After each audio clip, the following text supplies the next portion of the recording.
set of 6-year-old twins arrived at a bustling U.S. airport from a refugee camp, their mother unaware that one of them, little Anya, carried a silent danger inside her. As they moved through customs, a canine dog named Rex suddenly fixated on Anya, not her bags but her body. His relentless alerts triggered a chain of events that would uncover a life-hidden parasite just in time. What happened next stunned everyone. If you want to witness how instinct and loyalty can save a life, like this video, subscribe for more real stories and stay until the end. You won't forget it. JFK International Airport hummed with the usual cacophony of rolling suitcases, announcements over the PA system, and a steady flow of weary travelers moving through customs. Amidst the crowd, a small woman with deep-set eyes and dark hair streaked with fatigue gripped the hands of her twin daughters, guiding them toward the arrivals area. Mariam Abbas had waited years for this moment, an escape from the dust-choked refugee camps of Jordan to a new life in America. Yet today, joy mingled uneasily with exhaustion and a mother's worry. Lena and Anya, her 6-year-old daughters, usually full of giggles and chatter, had been subdued since their connecting flight from Frankfurt. Lena remained glued to her mother's side, her wide eyes drinking in every unfamiliar sight. Anya, though, was a different story. By the time their plane touched down, Anya was feverish and pale, her body limp as Mariam carried her through the winding airport corridors. "He's just tired," Mariam whispered to herself over and over. The flights, the air, she'll be fine, but a seed of doubt had already rooted itself deep in her heart. Near the entrance to customs, Agent Daniel Cole adjusted his grip on Rex's leash. The 6-year-old German Shepherd stood alert at his side, scanning the line of incoming passengers with keen eyes and a nose trained to detect food, agricultural contraband, and biological hazards. It was a standard shift, one of many that blurred together during the long summer travel season. Daniel gave Rex a brief scratch behind the ear. "Easy, buddy, one more round." The two moved into position as another cluster of passengers approached the checkpoint. Mariam noticed the dog immediately. Rex's imposing frame and black and tan coat caught her eye, and her grip on Anya instinctively tightened. Lena peeked around her mother's skirt, fascinated by the animal. "Don't be afraid," Mariam murmured in Arabic, though her own heart was pounding. "It's just a security dog." But as the family drew closer, Rex's posture changed. His ears pricked forward, his body tensed, and a low, almost inaudible whine escaped his throat. Daniel felt the leash tighten in his hand. "Rex? What is it?" The shepherd's focus zeroed in on Anya. With deliberate steps, he approached the girl, nose working furiously. Mariam froze, her breath caught in her throat. Rex circled once, then gave a sharp, single bark. His trained alert. Daniel's brow furrowed. There was no open food, no suspicious packages. The family's documents were in order. "Ma'am," he said gently, motioning to Mariam, "could you step to the side for a moment, please?" Panic flared in Mariam's chest. "Why? We have nothing. Please, my daughter, she is sick." Daniel raised a calming hand. "I understand, it's just routine." But Rex wasn't calming. He stood rigid, his gaze locked on Anya's small frame. They gave another urgent bark. Lena began to cry, clutching her mother's leg. Mariam sank to her knees beside Anya, who was now slumped against her. The girl's forehead burned under Mariam's trembling fingers. "Please," she pleaded, eyes brimming. "She needs a doctor." The commotion drew a second officer, who quickly assessed the scene. "What's going on?" Rex alerted. Daniel replied tersely. "No visible contraband." He's fixated on the girl. The officer frowned. "Probably food on her clothes. They just came from overseas." "Maybe," Daniel replied. But unease gnawed at him. Rex had never issued a false alert, and the dog's current behavior wasn't just professional. It was personal, almost desperate. The shepherd paced in a tight circle, then lunged lightly toward Anya again, giving a soft guttural whine. Daniel knelt, speaking quietly into his radio. "Need medical over at customs. Child with fever, canine positive alert, unknown cause." Moments later, a paramedic arrived with a rolling kit. He knelt beside Anya, quickly assessing her vitals. "Fever's high, tachycardic, we need to get her to the clinic." Mariam's world spun. She clutched Anya tightly as officials made arrangements to escort them. Rex continued to hover near the child, eyes locked on her small frame with an intensity that sent chills down Daniel's spine. As the family was ushered away, Rex let out a low huff, sitting obediently but with tense muscles. Daniel crouched beside him. "You saw something, didn't you?" he whispered. Rex's only answer was a steady gaze toward the disappearing figures. For the rest of the shift, that look haunted Daniel. The seasoned handler couldn't shake the sense that his dog had just seen the first ripple of something far more serious than a simple customs violation. Daniel Cole's mind raced as he watched Rex's unwavering focus on the small girl now cradled in her mother's arms. This wasn't the first time his partner had detected something unusual, but this level of insistence was rare.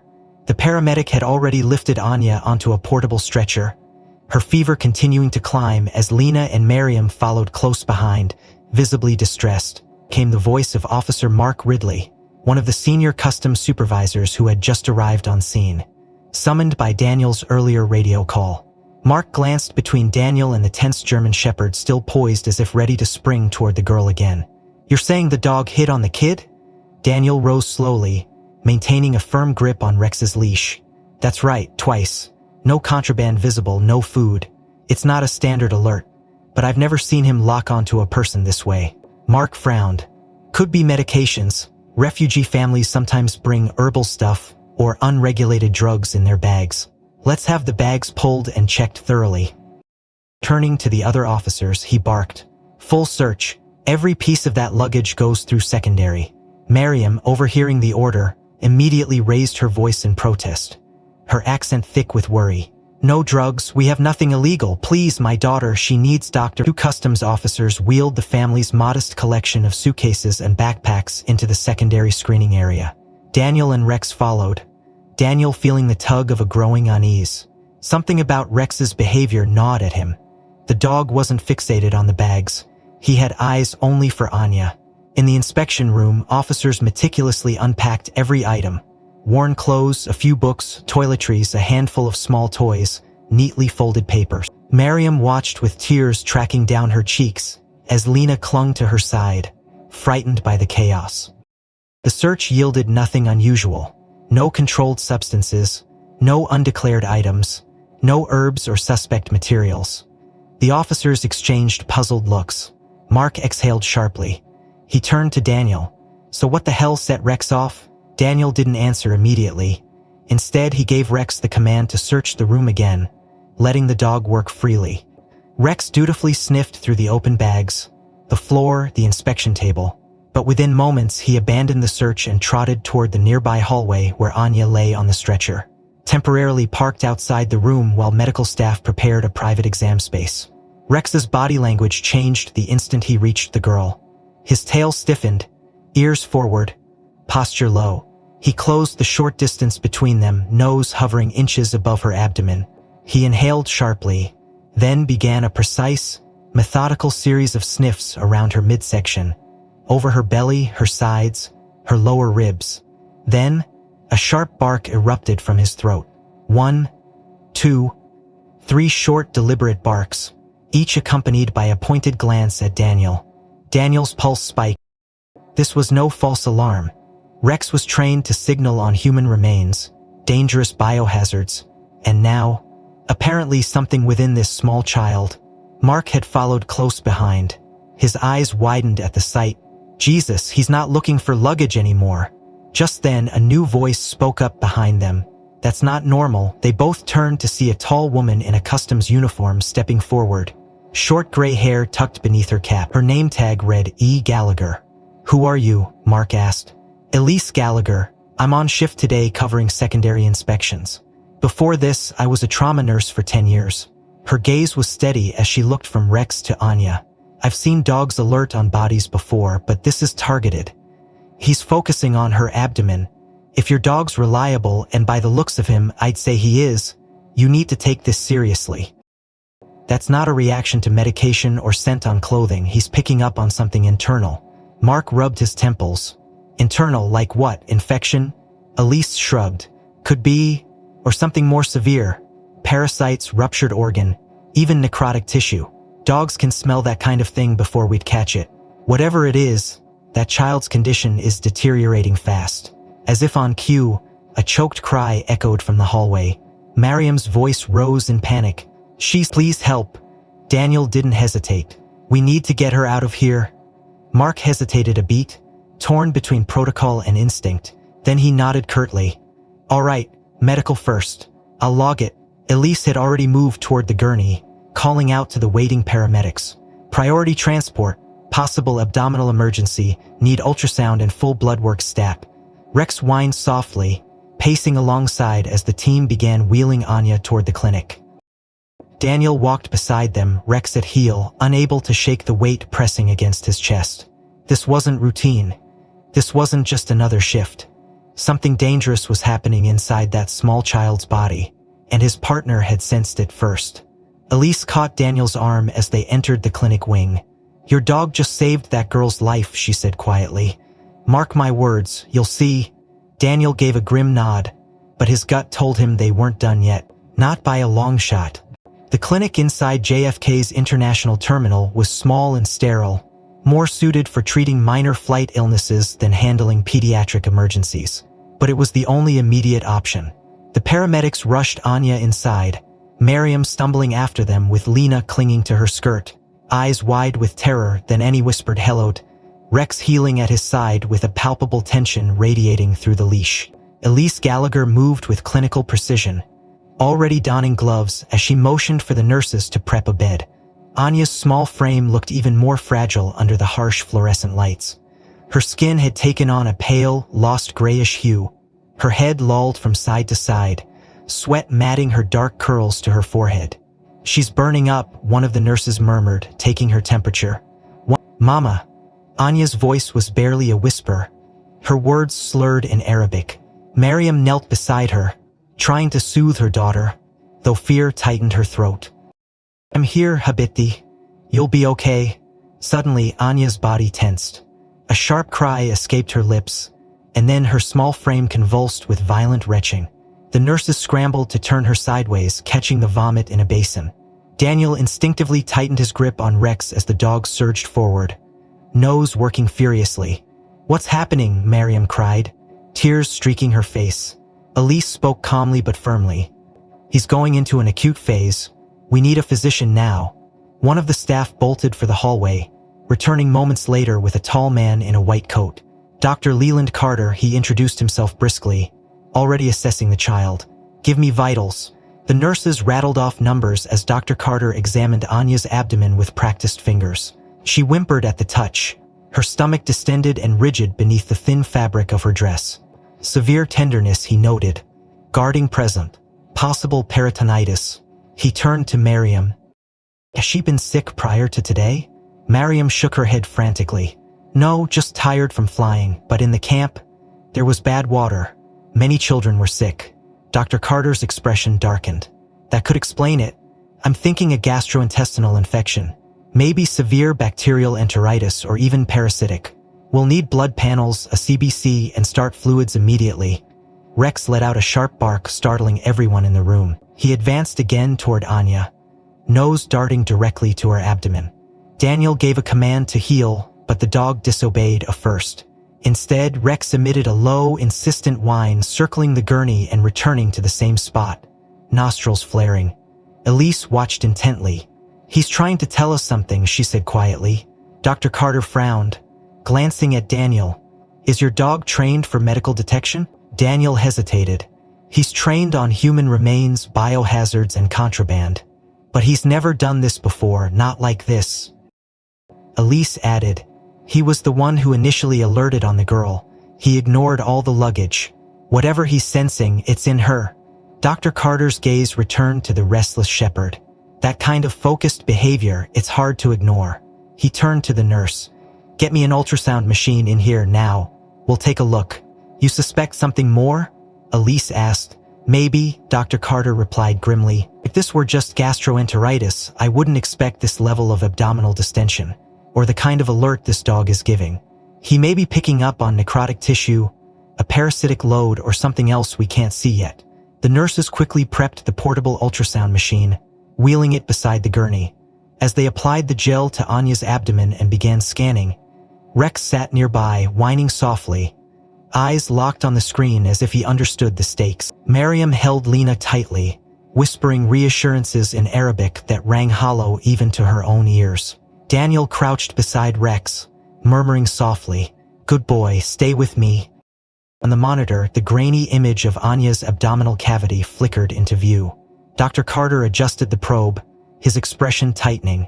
"There," he said, voice low but urgent. "See that?" Elise leaned in. "What is it?"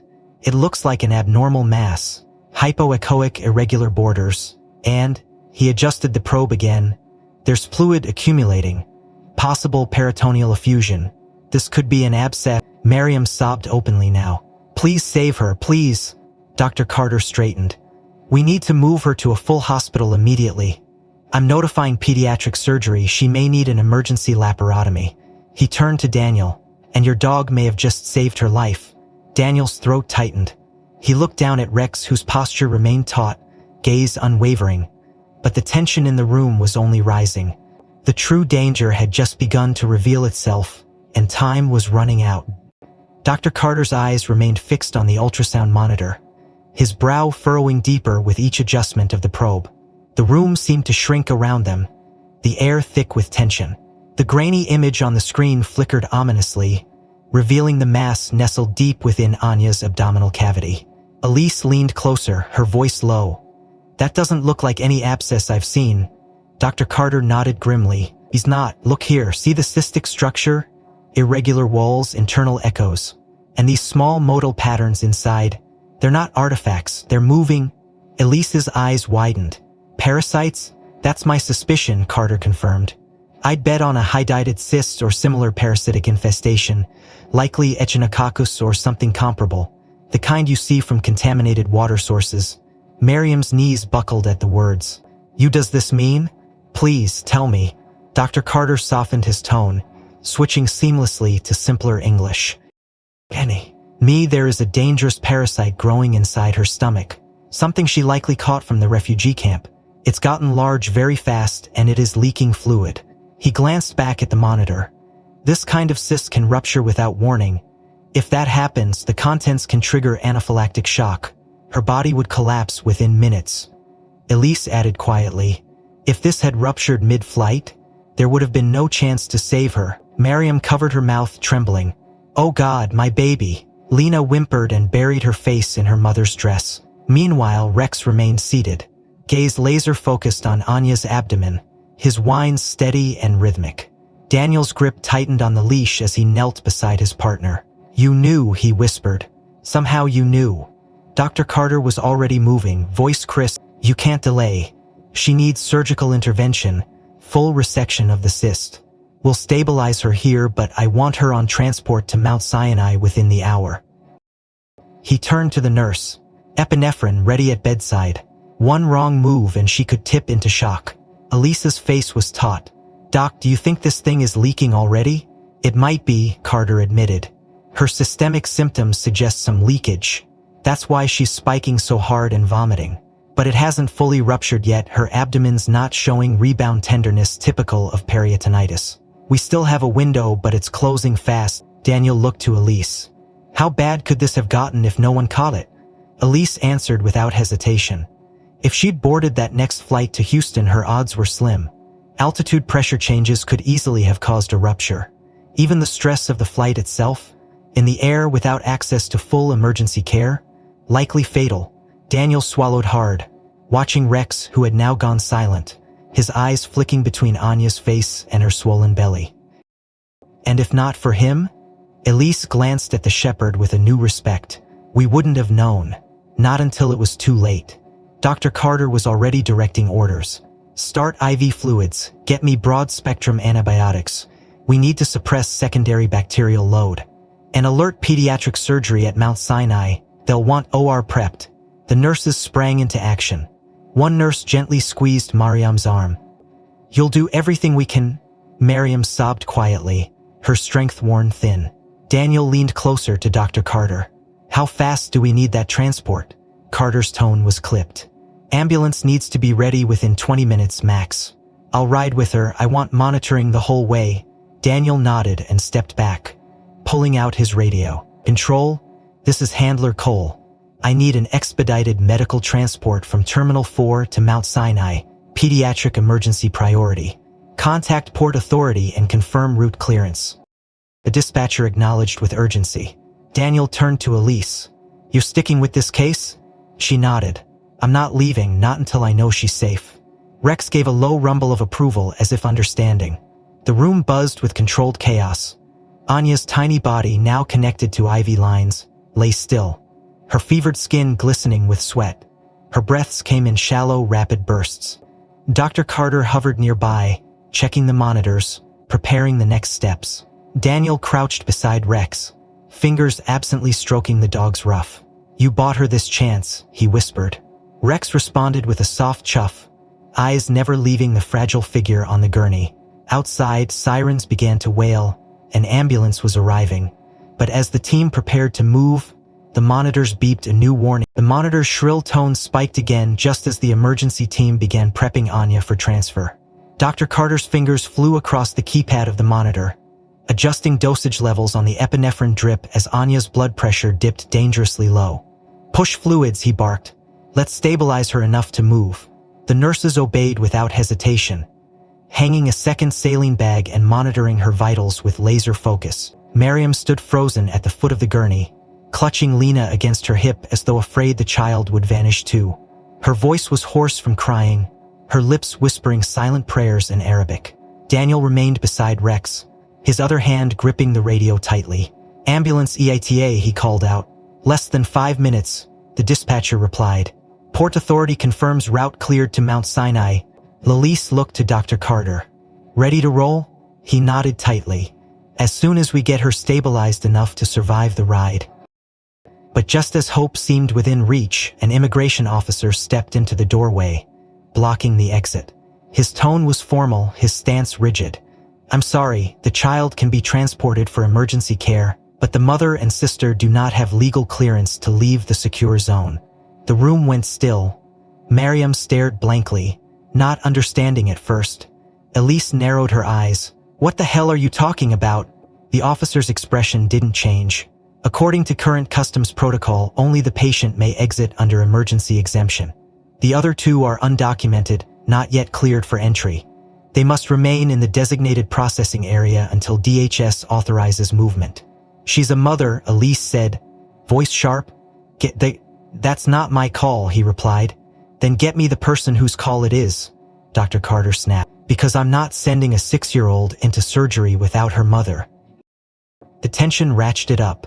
The immigration officer stood firm, radioing for supervisory guidance, while Daniel stepped in between him and Miriam, speaking calmly. There has to be a provision for humanitarian exemption. She's not trying to flee, she just wants to be with her dying child. Unless there's pre-existing DHS humanitarian classification. My hands are tied, the officer said.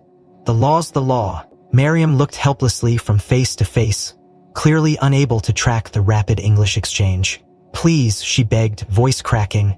I come with her, please. Lena, overwhelmed, began to cry again. That was when a soft but firm voice cut through the room. Wait. A young woman in a blue TSA uniform stepped forward from the corridor. Her badge read Agent Nora Patel. She looked to the immigration officer. I recognized this family. They were on the May humanitarian intake manifest from the UNHCR camp in Zarqa, Jordan. I helped review the transfer files. Their documents were approved for emergency resettlement under the refugee priority track. The officer frowned. That list hasn't cleared the national database yet. Because it's still in DHS processing, Nora replied, already pulling up her tablet. But I saw the scanned documents myself. Priority case 714. The mother, Miriam Abbas, has been pre-cleared for expedited humanitarian parole. She tapped on her screen. Give me 2 minutes to escalate it to port security. You haven't passed biometric confirmation, the officer pushed. So, unless we have a retinal scan from Frankfurt Customs logged yesterday, Nora cut in. That counts as secondary ID under Protocol 11B for medical emergency travel. She qualifies. You want to call legal to argue, go ahead. But I'll have media footage of a mother being separated from her dying child by the time you hang up. Elise turned to Daniel, eyebrows raised. Remind me to buy that girl coffee later. Daniel nodded grimly. Buy her a damned vacation. Nora continued typing with fierce intensity. sending encrypted requests through the airport's emergency DHS channel. Within a minute, her radio crackled to life. TSA control to Agent Patel. Clearance approved. One-time medical movement granted under DHS Code 6.3b. Subject to boss, Miriam, and dependent minor permitted to accompany emergency patient. The immigration officer accelerated. And go. Lenda L Communities Carther Cajuits waited. Let's move. The gurney began to roll, flanked by nurses Daniel and Rex trotting in sync. Elise took Lena's hand while Mariam stayed at Anya's side, murmuring words of comfort that barely masked her fear. Outside the clinic doors, the ambulance waited, its back doors open and lights already flashing. A driver stood ready, his face tense with urgency. Rex jumped in first, as if refusing to be left behind, and settled near the head of the stretcher without a sound. The others followed, piling in fast. Miriam held Anya's small hand, her fingers trembling. Daniel closed the ambulance doors behind them, gave the signal to go, and watched as the vehicle peeled away from the terminal, sirens slicing through the city noise. He stood with Elise in the loading zone, both of them momentarily silent. Nora walked up behind them, still gripping her tablet, her hands slightly shaking. "I've never pulled that code before," she said softly. "You just saved 3 lives, Elise replied. "Don't forget that." But even as they spoke, Daniel's mind was already turning toward the next steps. What kind of operation Anya would face, whether they'd caught the parasite in time, and whether the girl, so fragile yet so stubbornly alive. The ambulance sped through Queens, weaving past evening traffic as sirens screamed and red lights blurred into streaks of urgency against the windows. Inside, the cabin was a tight pocket of focused chaos. Dr. Carter hovered over Anya, monitoring her vitals with one eye while prepping a syringe with the other. The paramedic across from him counted out loud, fingers tapping the screen on the heart monitor. "BP is dropping, 80/52. Pulse weak and thready." Anya lay motionless, her skin pallid and lips tinged blue. The IV line in her arm had shifted slightly during the rush to load her, but Dr. Carter stabilized it with practiced ease. "We're losing perfusion," he said flatly. "Oxygen up to 15 liters, push more fluids." Mariam sat just behind the stretcher, gripping Anya's ankle as if her touch alone might keep her daughter tethered to life. Lena sat on her lap, her arms wrapped around her mother's waist. But Mariam's eyes were glassy, unfocused, her mind somewhere far beyond the ambulance walls. Rex, seated on the floor beside her, watched with quiet intensity, his ears pinned and muscles coiled. He had never been inside an ambulance before, but Daniel had insisted he ride along, knowing something in the dog's presence had already steadied this fragile balance of fear and hope more than once. Suddenly, Anya's body jerked violently. A sharp, guttural sound escaped her throat and her arms snapped inward toward her chest. Her legs stiffened, then trembled as a full seizure overtook her small frame. Lena screamed, and Miriam did too. Louder, more guttural, her voice rising to a pitch of raw panic. "She's dying. Ya Allah, she's dying," she cried, her hands flailing toward the gurney before collapsing backward against the bench seat. Her body slid down until she was sitting on the floor, crumpled, gasping, her breath shallow and frantic. "Clear the airway," Dr. Carter ordered, already positioning her head.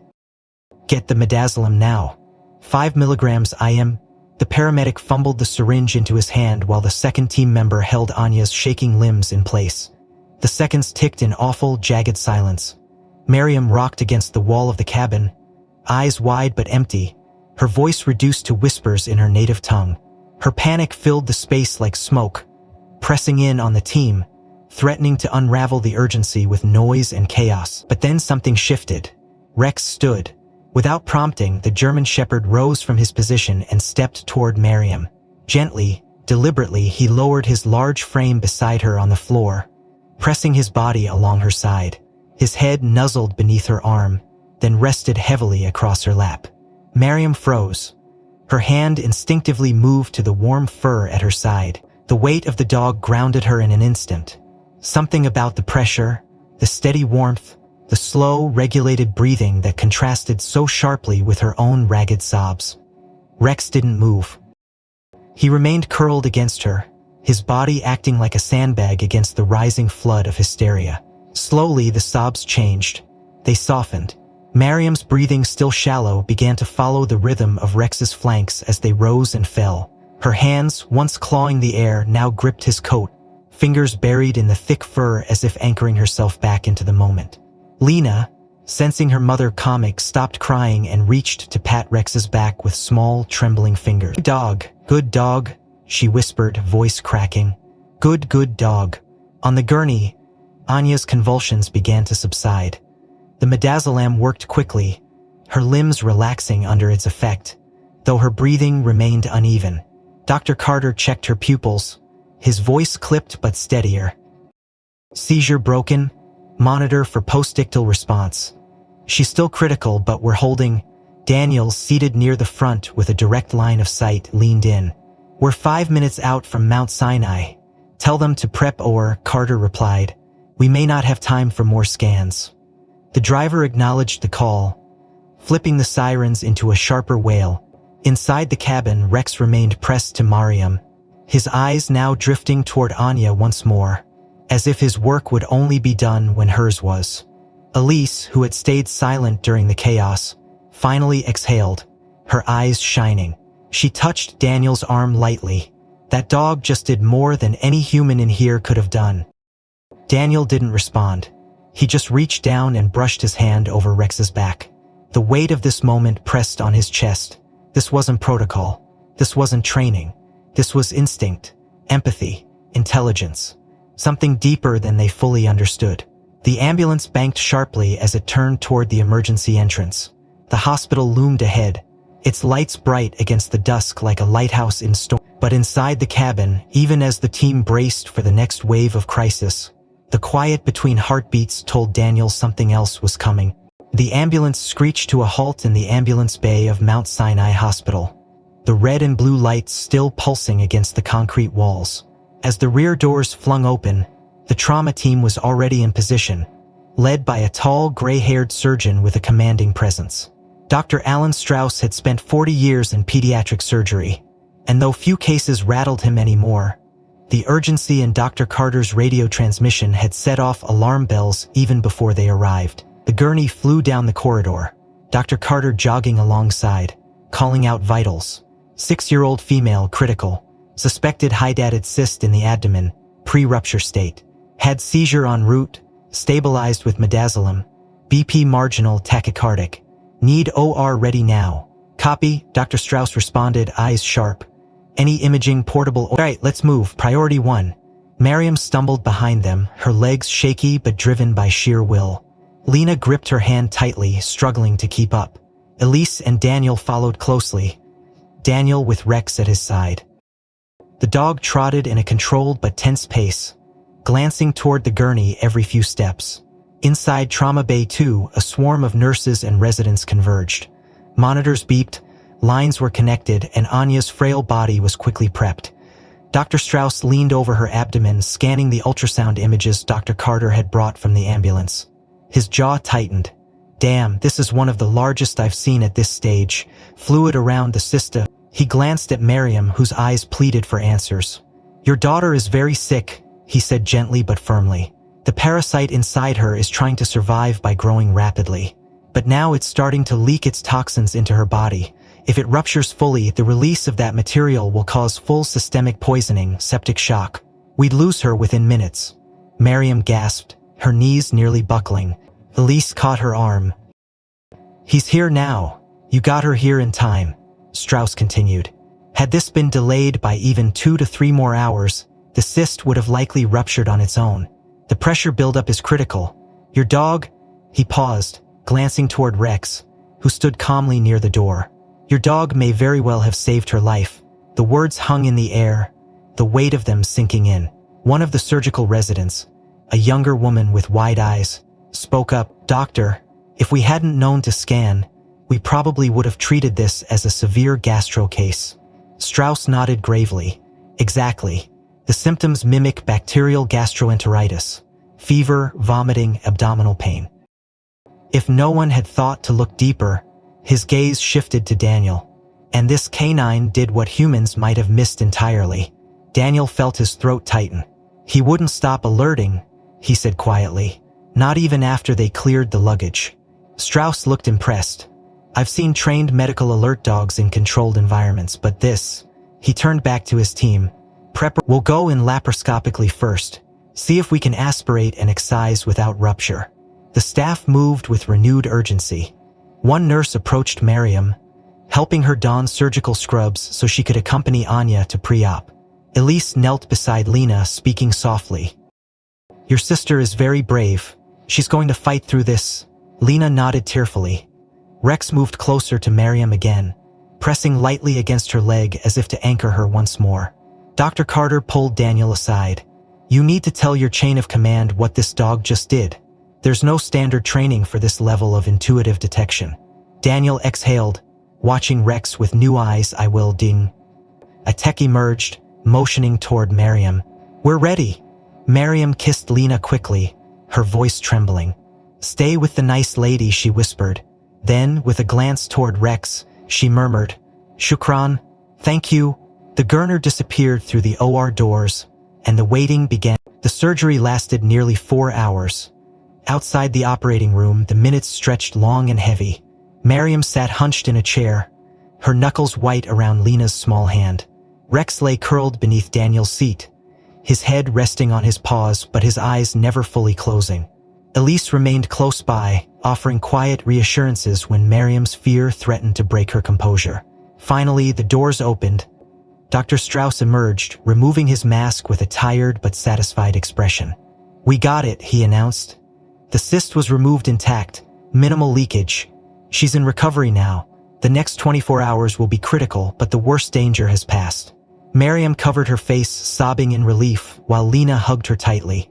Elise allowed herself a small smile. Daniel knelt beside Rex, rubbing his ears. You did good, boy. Damn good. Over the following days, Anya's condition steadily improved.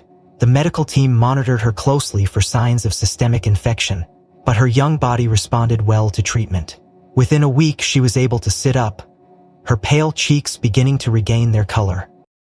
The story, however, did not remain confined to the hospital. Word of the unusual rescue began to spread.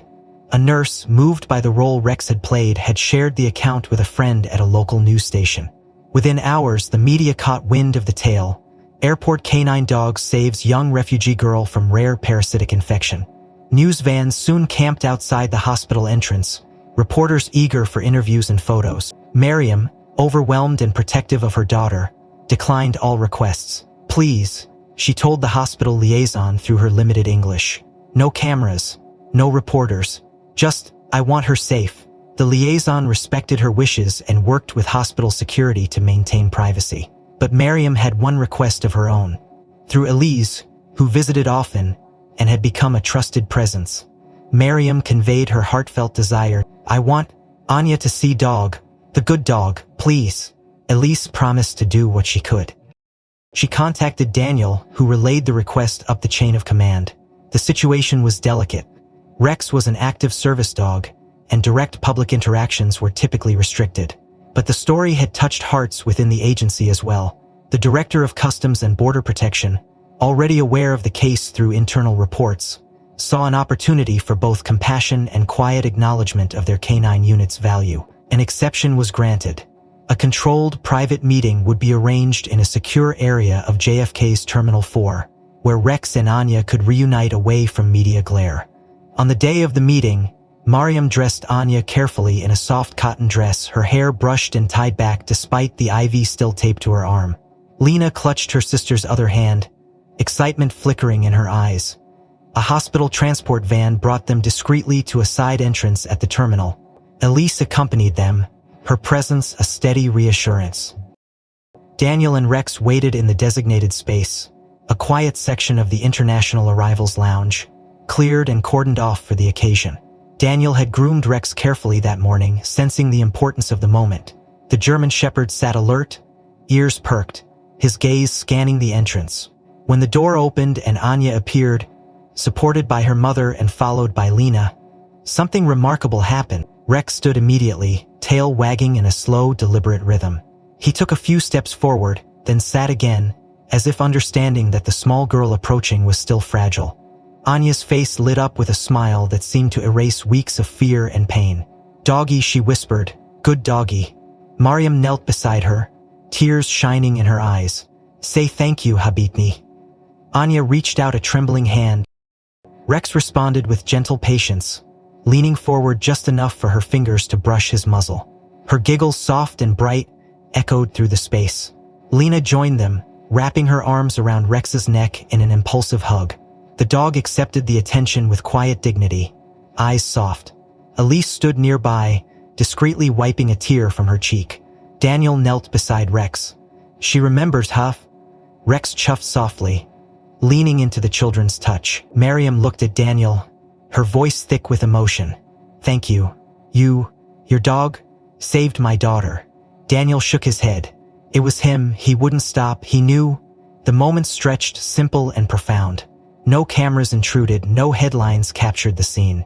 Just a girl, a dog, and a bond forged in the crucible of near tragedy. For a long while, no one spoke, letting the silence honor what words couldn't. For a long moment after Anya's small hand touched Rex's muzzle, the entire room seemed to hold its breath. The girl's thin fingers traced the fur with a kind of reverence, her eyes wide and full of unspoken memory. Then, as if some invisible weight had finally lifted from her tiny chest, she giggled, a clear, bright sound that cut through the sterile hush like sunlight breaking through a winter sky. Mariam gasped softly, pressing her hand to her mouth. Elise leaned closer to Daniel and whispered, "That's the first time she's smiled since the surgery, maybe since the ambulance." Daniel nodded, throat tight. Lena grinned openly now, hugging Rex again with the abandon only children can give. The German shepherd remained still, his amber gaze soft, breathing slow and steady, almost as though he understood the delicacy of this moment. Around them, the small gathered group, Elise, Daniel, Nora Patel, and a few select CBP officials, watched silently, no one daring to break the spell. Mariam's voice was a soft tremor. She remembers, she knows. Daniel knelt beside Rex, speaking quietly. He knows too. Annie shifted closer on unsteady legs, guided gently by her mother. Her voice was barely a whisper. Shukran. Rex. The dog responded with a slow wag of his tail and leaned forward just enough to rest his chin on her knee. The girl's face lit up fully now, the smile widening, eyes sparkling with the joy that only true safety can bring. Mariam knelt beside her daughter, wrapping both arms around her, tears streaming down her cheeks unchecked. Thank you, she whispered again and again, the words falling like a prayer. From across the room, Nora exchanged a glance with Elise, both of them visibly moved. Even the normally reserved CB deputy chief, standing near the door, wiped his eyes discreetly. The meeting lasted only 15 minutes as Anya still tired easily, but every second was seared into memory. As Daniel prepared to lead Rex away, the girl whispered one more word, friend. Daniel smiled softly. Always. They left the room in quiet procession. Outside, the media remained unaware of the private reunion by design. CBP leadership had decided to honor the family's request for privacy, though the internal debriefings were already in motion. Within a week, the agency's medical advisory board convened an emergency meeting. The case report on Rex's behavior and the successful life-saving interventions circulated through every department, prompting a level of introspection rarely seen. Dr. Strauss submitted a formal statement to CBP command. This case demonstrates that trained K9s possess an extraordinary and currently underutilized ability to detect biological distress in human passengers, he wrote. Had this dog not alerted as he did, the patient would have likely succumbed in transit. Standard visual and symptomatic screenings would not have caught the internal parasite in time. Elise and Daniel were both called to present their observations. During the briefing, Daniel recounted every detail of Rex's behavior, from the first alert in the customs line to the ambulance and beyond. He finished with a simple statement. He knew before any of us did. He insisted when no one else understood. The CBP director, a pragmatic woman with decades of field experience, leaned forward. And you believe this ability can be trained or at least encouraged? Daniel hesitated. I believe certain dogs can develop it, but more importantly, I think we've been asking them to look for the wrong things. They're capable of more than contraband and explosives. This case proves it. The director nodded. We agree. Effective immediately, we're launching a trial program. Select canine units will be evaluated for their potential to detect biological anomalies in passengers. Not just the policy shift, quietly revolutionary, sent ripples through the ranks. Within weeks, a small task force was formed, blending veterinary science, canine behavior specialists, and medical consultants. Rex became the centerpiece of the program, his data meticulously logged. Daniel worked closely with the team, helping to develop new training protocols based on natural canine responses rather than forced conditioning. Meanwhile, news of the initiative spread internally, sparking debate but also hope. In the broader world, the story of Rex's actions continued to circulate, albeit without official CBP endorsement. A few carefully worded articles appeared in major outlets, celebrating the canine's heroism while respecting the family's privacy. Public interest remained high. Back in her hospital room, Anya continued to recover steadily. Mariam stayed by her side day and night, watching with wonder as her daughter slowly reclaimed her strength. Each time a nurse or visitor entered, Anya would smile and say one word softly, "Rex." The bond remained, unseen but unbroken. For Daniel, the experience marked a profound shift. Each morning, as he clipped Rex's harness and prepared for another shift at the terminal, he looked at his partner with deeper respect and a new sense of possibility. The dog had taught them all a lesson no training manual could convey. And, as Daniel watched the first experimental canine unit briefings begin in a conference room 1 floor above the main terminal, he knew they were only just beginning to understand what these remarkable animals could do. As Anya regained her strength and color day by day, the walls of the children's ward gradually transformed from pale blue and sterile to a place of soft whispers and cautious laughter. Lena sat beside her, sketching flowers on paper, sometimes glancing at her sister as if to verify she was still there, still breathing evenly. Their mother had barely left the hospital room in days, sleeping upright in a plastic chair, arms crossed, her fingers unconsciously twitching in prayer. Every nurse, every technician who passed by the room seemed to move slower, more gently, perhaps moved by the quiet gravity of a child who had brushed too close to death and returned. But even amid the hum of medical machines and the shifting footsteps of care, one question remained on the mother's lips, unspoken but constant. Could they ever see Rex again?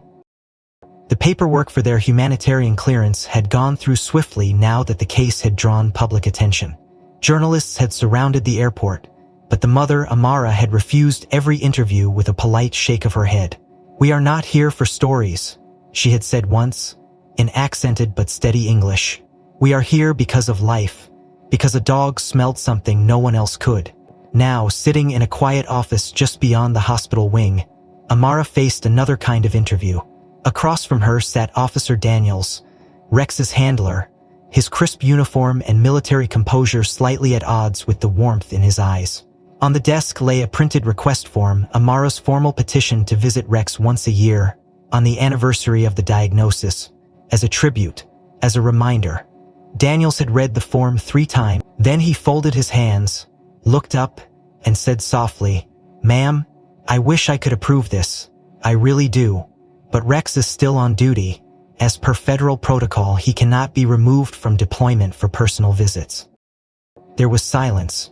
Amara bowed her head, not in defeat but acknowledgement. She had lived too long under roofs made of tarp and fear to expect anything different. Still, her voice, when it rose again, was unwavering. "Then please, tell him thank you. Tell him my daughters breathe because he knew something no one else did." Then paused. He pulled open a side drawer, took out a brown envelope, and slid it across the table. "Actually, there's something I didn't include in my report." He tapped the envelope lightly. "I was going to retire Rex this winter. He served over 10 years. Best damn canine I've had. But after what happened, after what he did, I started thinking." Amara didn't understand right away. She blinked, unsure whether she had misheard. Daniel smiled. "If you're willing," he said, "I'd like to initiate the adoption process. My department has never done this under such circumstances, but the chiefs signed off on it. Rex doesn't belong in another deployment.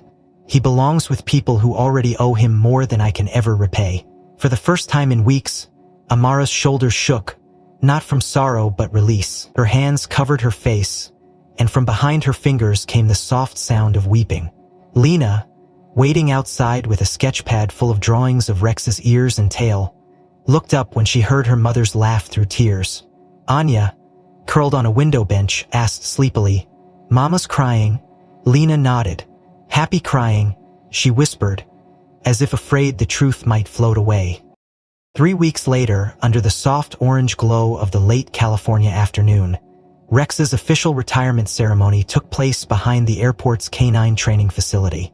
There were no speeches, no television cameras, only a few handlers, the lead officer, and the family of 3 holding hands beside a folding table. Rex approached slowly, not because of age, but because he seemed to know something was changing. He sniffed the air once, then headed straight for Anya, pressing his nose gently into her side. She wrapped her arms around him without hesitation.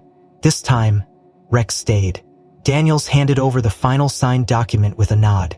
"He's yours now, not just for a visit, forever." He reached down to scratch behind Rex's ears one last time.